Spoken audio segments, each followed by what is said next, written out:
gracias por el sonido. Qué bueno. A ver ese aplauso para Prisca. Qué grande.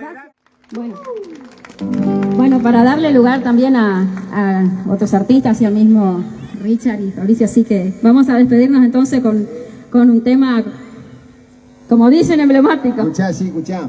Bueno, buenas noches a todos, gracias por venir, gracias por participar. Corre la bolilla, mande mensaje a los vecinos que están ahí pasando calor todavía con el aire acondicionado, ¿eh? Acá está la llama. Escuchá, nosotros creemos profundamente lo que andamos por los barrios así cantando, que quien canta su mal espanta, así que esta para que la cantemos todos. Exactamente así.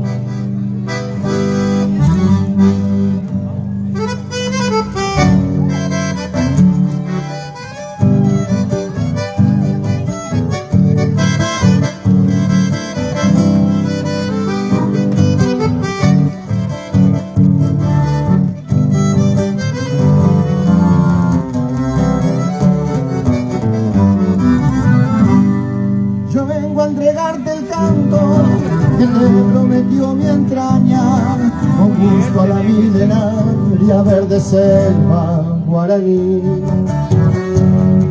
Y quiero decirte entero que yo soy bien misionera, como el yerba y el yerbero, con Andrés Guasuraí.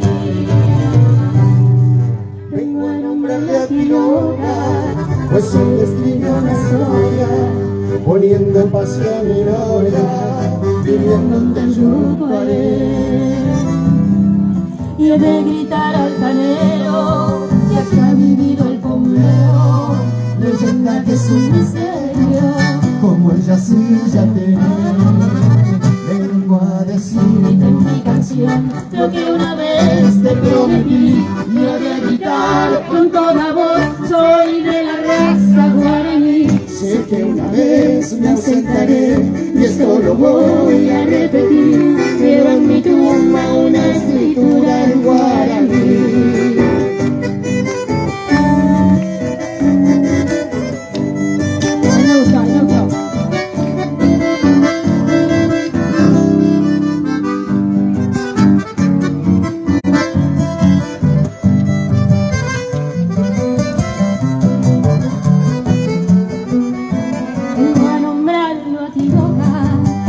Él escribió una historia, poniendo pasión y gloria, viviendo en Teyucuaré.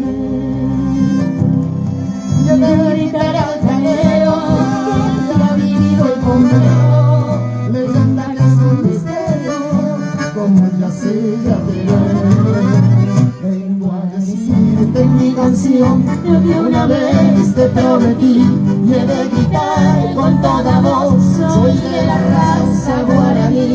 Sé que una vez me ausentaré y esto lo voy a repetir. Quiero en mi tumba una escritura en guaraní. Otra más, a ver, quiero en mi tumba, va. Quiero en mi tumba una escritura en guaraní. Se va la última, poneme la. Quiero en mi tumba una